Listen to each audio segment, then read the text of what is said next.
Assalamualaikum warahmatullahi wabarakatuh. Bismillahirrahmanirrahim. Alhamdulillahilladzi 'allamal Qur'an khalaqal insana 'allamahul bayan. Wassalatu wassalamu ala sayyidina Muhammadin wa ala alihi wa sahbihi ajma'in. Subhanaka la ilma lana illa ma 'allamtana innaka antal alimul hakim. Rabbi shrah li sadri wa yassir li amri wahlul 'uqdatam min lisani yafqahu qawli wa ba'd. Ikhwati rahimakumullah. Alhamdulillah dalam kesempatan kali ini kita bertemu dan berada dalam kesempatan atau fursah thayyibah ya, kesempatan yang baik, karena salah satu di antara wahana atau media yang mendatangkan berkah, mendatangkan rahmat pertolongan Allah, mendatangkan dukungan para malaikat adalah majelis thalabul ilmi. Oleh karena itu Rasul mengatakan, jika kalian bertemu dan melewati sebuah taman surga, maka kalian farta'u ya. Farta'u ini kalau seperti gembala-gembala kambing itu ya, itu kalau melihat sebuah rumputan yang subur indah ya, mereka harus makan rumput itu. Ini maksudnya bukan berarti menyerupakan jamaah pengajian dengan kambing, bukan ya. Maksudnya gini, maksudnya ketika ada sebuah kondisi, ketika di sana banyak yang bisa kita ambil ya, seperti sebagaimana kambing mengambil rumput, di masjid ilmu kita mengambil hikmah, maka kita harus semangat. Maka para sahabat mengatakan, ya Rasulullah, apa yang kau maksud dengan taman surga? Rasul menggambarkan taman surga itu apa? Dan beliau mengatakan halaqatul dzikri, itu halaqah zikir atau halaqah tempat berthalabul ilmi. Maka kesempatan kali ini, yang hari ini pagi ini kita bertemu ya, baik secara langsung yang berada di sini atau yang sedang menyaksikan melalui rekaman, melalui online via YouTube ya. Kami mengucapkan jazakumullahu khairan katsira. Bagi insyaallah hari ini tanggal 5 Agustus 2022, tepatnya hari Jumat, kita akan membahas salah satu di antara pembahasan yang penting ya dalam Al-Qur'anul Karim. Kita nanti akan bahas tentang surah Yasin, ayat yang pertama sampai ayat 12. Barangkali tidak lama-lama ya, tidak lebih 20 menit insyaallah. Secara ringkas saja bahwa Yasin merupakan salah satu di antara surah dalam Al-Qur'anul Karim. Kalau dalam Al-Qur'an kita menemukan ini berada di penghujung juz 22, kemudian nabrak awal juz 23. Artinya di antara juz 22 dan juz 23. Ini surah Yasin. Surat Yasin ini termasuk surah Makkiyah, dan bisa kita tebak bahwa karena dia surah Makkiyah sehingga pembahasan paling banyak mengenai tentang sesuai dengan fase Makkiyah, fase Makkah, yaitu menancapkan akidah yang kuat ya, menancapkan keyakinan yang kuat, keimanan kepada hari kebangkitan, keimanan kepada hari kiamat, dan juga menguatkan keimanan kepada Rasul ya. Ini surat yang urutan ke-36 dan jumlah ayatnya ada 83. Oh alam bisawab ya, 83 ini entah kebetulan atau tidak ya, karena surah Yasin ini kan 83 ayat. Dan juga kalau kita perhatikan, kalau Quran mengatakan Lailatul Qadri khairum min alfi syahr, malam Qadar atau malam Lailatul Qadar itu lebih baik dari 1000 bulan ya. 1000 bulan itu kalau kita hitung menggunakan penanggalan Hijriah ya, itu tidak kurang sekitar ya sama antara 83 tahun ya, sekitar itu. Tentu ini otak-atik gatot, tetapi yang paling penting adalah bagaimana kita mengambil pelajaran ya, nanti pelajaran dari surah ini. Baik, sebelum kita masuk pada pembahasan surah Yasin ayat 1 sampai ayat 12 ya, kita akan bahas sedikit tentang mengenai profil surah Yasin ini. Surat Yasin ini merupakan surah Makkiyah dan mengandung di sana ada 3 pembahasan yang asasi, yang prinsip. Pertama adalah pembahasan mengenai iman dengan hari kebangkitan. Kemudian yang kedua tentang kisah sebuah desa. Ada sebuah perkampungan dalam perkampungan yang datang Rasul kepada mereka, dan perkampungan ini kalau tidak salah bernama perkampungan Antiokhia ya. Yang ketiga, menjelaskan mengenai bukti-bukti tentang keesaan Allah Subhanahu wa taala. Ini 3 hal prinsip yang kalau kita mengoplok-oplok satu surat ini berbicara mengenai itu ya. Iman hari kebangkitan, iman kepada keesaan Tuhan, keesaan Allah. Kemudian yang ketiga tentang kisah ya, tentang penduduk di sebuah daerah bernama Antakya. Al-Quranul Karim surah Yasin ini membicarakan yang pertama mengenai kebenaran wahyu Rasulullah SAW, kebenaran risalah Muhammad SAW, membicarakan mengenai kekufuran, mengenai orang-orang kafir Quraisy.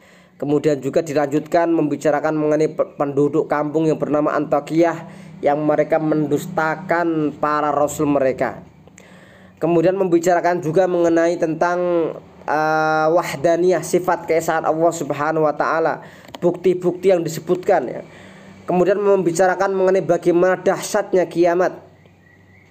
Ini mendekati akhir-akhir surat ini. Kemudian ditutup dengan tema yang sangat penting, yaitu mengenai al-ba'tsu wal jaza, tentang hari kebangkitan dan bagaimana Allah Subhanahu wa taala menunjukkan dalam akhir surat ini tentang bukti-bukti bahwa Allah Maha Kuasa, mampu menghidupkan, membangkitkan kembali manusia dan kemudian memberikan balasan, atau intinya tentang bagaimana tentang yaumul qiyamah itu. Sebelum kita masuk ke tafsirnya, ada salah satu hadis yang diriwayatkan Al-Bazzar. Ini hadis yang sangat ma'ruf ya, sangat terkenal. Rasul bersabda, "Inna likulli syai'in qalban." Setiap sesuatu itu ada hati. Wa qalbul Qur'ani Yasin, dan hatinya Quran itu adalah Yasin. Pusatnya Quran adalah Yasin. Di sana juga ada namanya Al-Fatihah ya. Al-Fatihah ini disebut Ummul Kitab. Ummu itu induk. Kenapa dikatakan induk dari Al-Quranul Karim, dari kitabullah? Karena semua pembahasan-pembahasan yang berada di surat-surat yang lain itu tersingkatkan ya dalam suratul Fatihah. Kenapa Yasin dikatakan qalbul Quran? Karena di dalamnya ada hal yang sangat penting dan sangat urgen yang tidak bisa seorang manusia itu berlepas darinya, pasti membutuhkannya. Dan Rasul mengatakan wa qalbul Qur'ani Yasin, dan hatinya Quran adalah Yasin. Kita bayangkan ya, kalau seorang manusia itu tidak punya hati, bagaimana kira-kira? Dia hanya punya fisik, gak punya hati, kira-kira dia seperti manusia hidup tanpa ruh ya.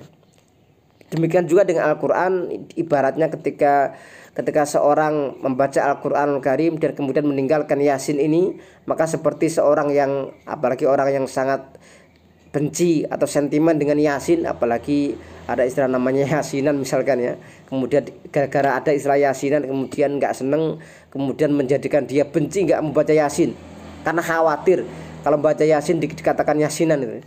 Ini masalah ya. Artinya Rasul mengatakan wakal bul Quran Yasin, dan hatinya, sebagaimana kalau orang itu nggak punya hati, kita bisa bayangkan ya, orang hidup nggak punya hati, dia nggak punya kemanusiaan. Sama ketika seorang membaca Al-Quran kemudian meninggalkan Yasin, surat Fatir kemudian lompat surat As-Saffat. Loh, ente baca Quran surat Fatir kok lompat As-Saffat? Wah, saya nggak mau membaca Yasin ya.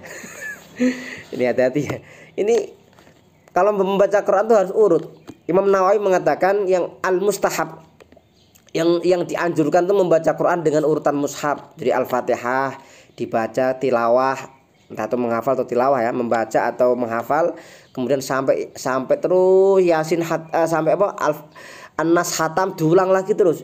Membaca Quran seperti itu, menghafal seperti itu. Jangan menghafal tuh, kadang ada ya, saya pernah memperhatikan salah satu pesantren tahfidz itu dibolehkan santri itu menghafal dengan cara loncat-loncat.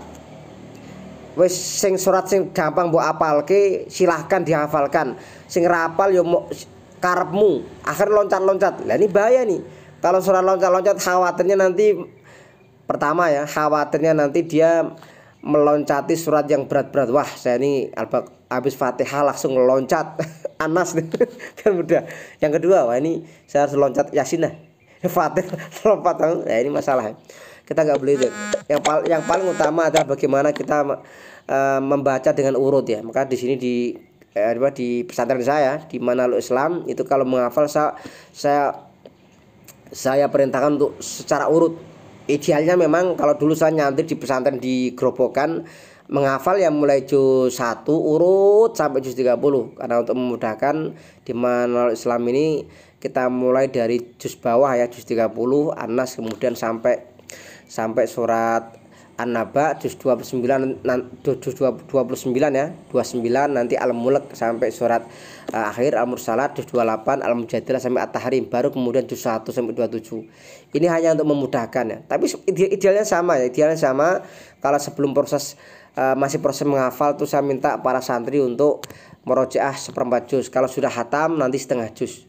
Intinya terus itu, nggak usah loncat-loncat ya. Nanti kalau sering loncat-loncat nanti malah mendingan jadi atlet aja ya. Jadi main di mana? SEA Games atau Olimpiade. Nah, karena menghafal itu harus secara urut ya. Ya begitu. Kemudian Rasul mengatakan wadidtu anna fi qalbi kulli insan min ummati, dan aku senang kalau seandainya Yasin itu berada di setiap hati setiap manusia dari umatku. Jadi Rasul mengatakan sebisa mungkin ya surah Yasin ini meresap dalam diri kita, bukan hanya meresap dalam artian kita menghafal saja, bukan, tapi kita memahami bagaimana kandungan surat Yasin ini. Ini Rasul mengatakan wadidtu annaha fi qalbi kulli insanin min ummati. Baik, masih ada waktu 9 menit ya, nanti saya singkat. Sekarang kita masuk ke pembahasan tafsirnya. Yasin ini ada beberapa pendapat tentang tafsirnya. Pertama ada yang mengatakan Yasin itu ya insan, wahai manusia. Jadi ini menurut bahasa Tayyi ya, seperti itu. Bahasa kabilah Tayyi. Kemudian ada yang mengatakan Yasin itu salah satu di antara nama nabi. Buktinya apa? Setelah Yasin itu ada innaka laminal mursalin, wahai Muhammad, sesungguhnya engkau ini sungguh termasuk di antara para rasul. Ini itu berapa yang kedua.